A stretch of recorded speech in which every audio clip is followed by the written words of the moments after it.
आज हम पढ़ने जा रहे हैं पाठ 12 हृदय परिवर्तन। तो ये पाठ बच्चों सम्राट अशोक के बारे में बताता है। इसमें सम्राट अशोक के बारे में हम पढ़ेंगे, किस तरह से उनका हृदय परिवर्तन हुआ। कभी कभी क्या है, इंसान किसी को देखकर, किसी की बातों को समझकर क्या है, कभी कभी इसका हृदय परिवर्तन हो जाता है। कभी कभी हमें अपनी कुछ गलतियों का एहसास हो जाता है, जिसको देखकर हमारा हृदय परिवर्तन हो जाता है। तो गलतियां हम किसी से होती है, इंसान गलतियों का पुत्र है, तो हर किसी से कभी ना कभी कुछ ना कुछ हो सकता है। लेकिन क्या है, हम उन गलतियों को सुधारने, वही एक सच्चा जीवन का अर्थ है।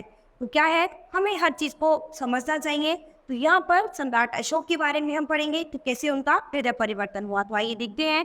प्रस्तुत पाठ में भारतवर्ष के सबसे महान राजाओं में से एक सम्राट अशोक का परिचय दिया गया है। साथ ही उनके हृदय परिवर्तन की बात भी बताई गई है। ये इस पाठ में सम्राट अशोक के हृदय परिवर्तन के बारे में अब पढ़ेंगे। बहुत समय पहले की बात है, हमारे देश में अशोक नाम का बड़ा प्रतापी राजा राज्य करता था। वह वीर और प्रजापालक राजा था।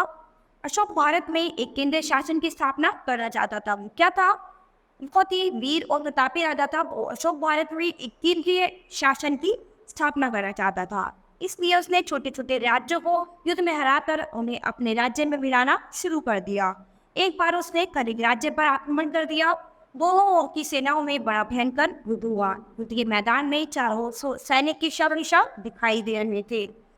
उस युद्ध में दोनों ओर के लाखों सैनिक मारे गए थे। रोते चिल्लाते उनके बच्चों, स्त्रियों को देखकर सम्राट अशोक का हृदय दुखी हो गया। उन्होंने सोचा कि ऐसी विजय प्राप्त करने से क्या लाभ है, जिसमें लाखों लोगों को अपना बलिदान देना पड़े। क्या है कि जब वो युद्ध लड़ते थे, तो उसमें युद्ध में क्या है, लाखों सैनिक मारे जाते थे। उनके शव, गिरे हुए शव को देखकर उन्हें क्या एहसास होता है, तो लाखों सैनिक मारे गए, तो उनके पीछे उनकी स्त्रियां, बच्चे जब उनके पीछे रोते चिल्लाते हुए देखा उन्होंने, राजा ने, तो उनका हृदय एकदम दुखी हो गया। वो परेशान हो गए कि ऐसी विजय का क्या फायदा, ऐसी जीत पाने का ऐसा क्या लाभ है, जिससे किसी को जीवन दान देना पड़े, किसी का बलिदान करना पड़े।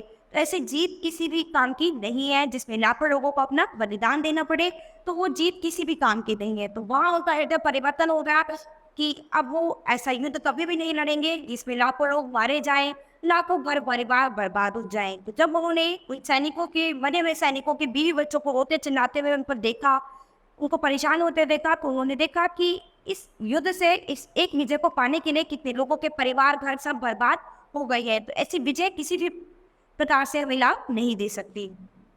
उन्होंने जीवन में कभी भी युद्ध न करने की प्रतिज्ञा की। इस प्रकार अशोक का हृदय परिवर्तन हो गया।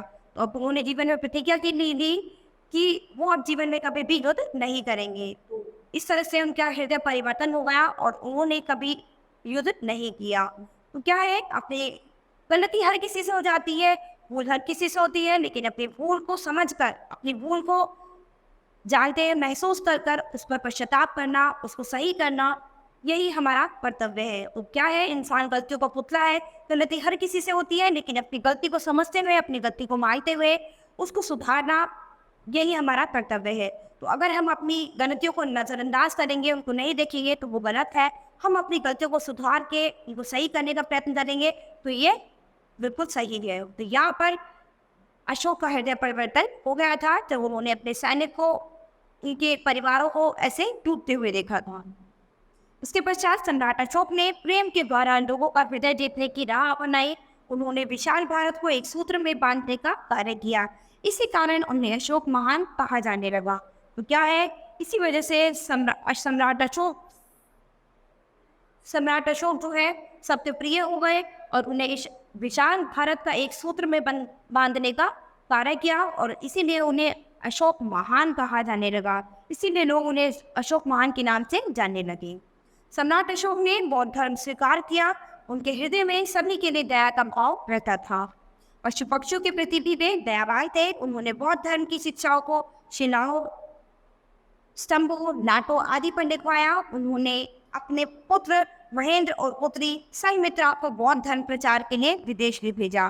तो क्या है, उन्होंने अपने पुत्र महेंद्र और अपनी पुत्री संमित्रा को बौद्ध धर्म के प्रचार के लिए, यानी बौद्ध धर्म का प्रचार प्रसार फैलाने के लिए विदेश में भेजा। हमारे राष्ट्रीय झंडे का चक्र सारनाथ में स्थित अशोक स्तंभ से ही लिया गया है।